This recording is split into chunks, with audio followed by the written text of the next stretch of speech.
guys, so today I'm going to be showing you one of the most deceptive controls that I know, and this is what it looks like. So over here we have a deck of cards. I can spread it out and have the spectator touch any card. Let's say this one. I'm going to turn my head so I'm not looking, but please go ahead and remember this card the best that you can. They could have taken it out and signed it as well. So what I'm going to do now is start throwing little piles of cards here, and I can actually give the spectator some cards as well. I just want them to, take the cards like this and just randomizing, throwing piles on top like this. And we'll take turns doing this, just kind of throwing each other's cards, into a random pile here, just like this. And now I can square up the cards.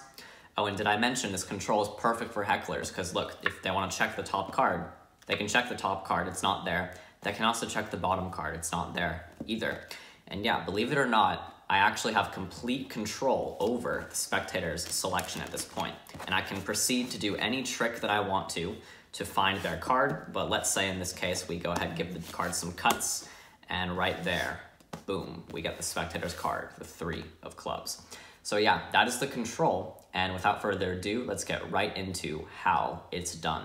Alright guys, so here's the tutorial for the control that you just saw. So this control is super deceptive, and it will completely throw off anyone that you show it to. They'll have zero clue where the card is when you do this control. It's perfect for hecklers, if they're really annoying about checking the top or the bottom card, because you really can show them the card is not going to be on the top or the bottom. Without further ado, I'm going to show you guys how you can do this. It's pretty simple, so let's get right into the tutorial. So it's completely impromptu, so what I do is I spread out the cards and have the spectator touch any card in the middle of the deck. Let's say in this case, all right, 3 of spades, that will be the card. When they take the card, they can take it out and sign it. All you want to do is take the card and put it back in the middle, and when you square up the cards, you just want to maintain a pinky break on that card. It's also very helpful to take your index finger and place it over the top where that break might be a little bit exposed. And if you place your index finger there, it'll completely cover the gap. So the spectator will not be able to notice any type of break happening. So once you have a break on the spectator's card, you're going to start spreading off just little piles of cards and just kind of mixing them up, throwing them into a pile on the table. So you're going to do this process of shuffling and throwing cards down, but don't do all of the cards above the break, only do about half of the cards above the break. So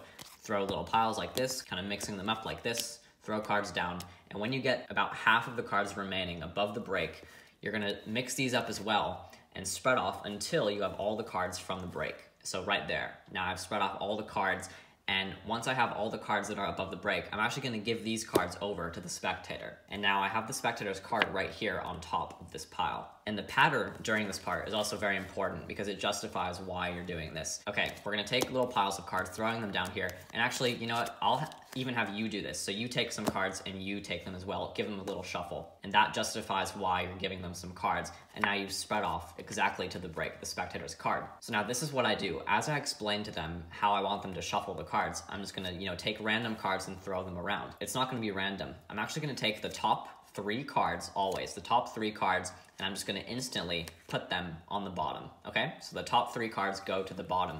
And I do this in a very fluid gesture. So I just say, so look, I just want you to take cards, you just kind of mix them around like this, and then as you put those cards on the bottom, I just instantly take another pile and start mixing it up and throwing it down.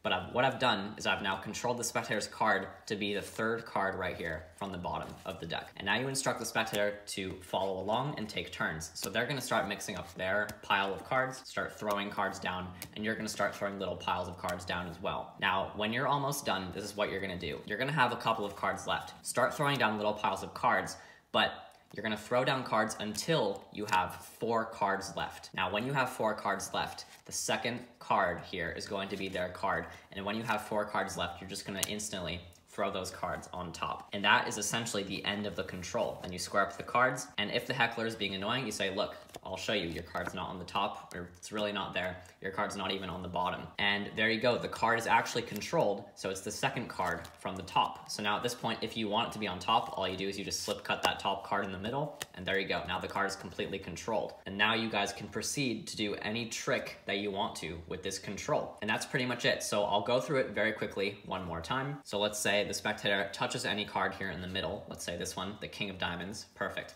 We'll take that card and lose it in the middle. Just hold a break right there. Now I'm going to start throwing little piles of cards here. Stop when you have about half the cards remaining from the break, and mix these cards up on top of the break and say, you know what? I'll give these cards to you as well, and you're gonna spread off all the cards until you reach the spectator's card right here, which will be the King of Diamonds. You're gonna explain to the spectator, okay, I want you to take the cards and just start mixing them. Take the top 3 cards, move them to the bottom instantly, and then start taking more cards and throwing them on top. And they're gonna take turns now, just throwing cards on top. And you're gonna do this entire process until you have 4 cards left. So do this, when you see 4 cards, just stop mixing them around and drop those on top instantly. And now you show the spectator, look, your card is not on the top, your card is not on the bottom, and there you go. The card is now controlled, so it's the second card from the top. And if I want the card to be on top, all I do is I just, slip cut that top card into the middle, and there you go. Now the card is controlled all the way to the top. And now I can proceed to do any card trick in the entire world. So yeah, hopefully you guys enjoyed this control. It's a very, very deceptive control. It just completely throws off any clue on how the card can be controlled in the deck because it just seems so random, like you're just shuffling random cards around. And the extra little touch of showing it's not on the top or the bottom really sells the idea that the card is lost in the middle of the deck. But yeah, guys, hopefully you guys enjoyed this one, and hopefully you guys use it in your own tricks. Let me know what you guys think in the comments below, and see you guys for my next video. Bye.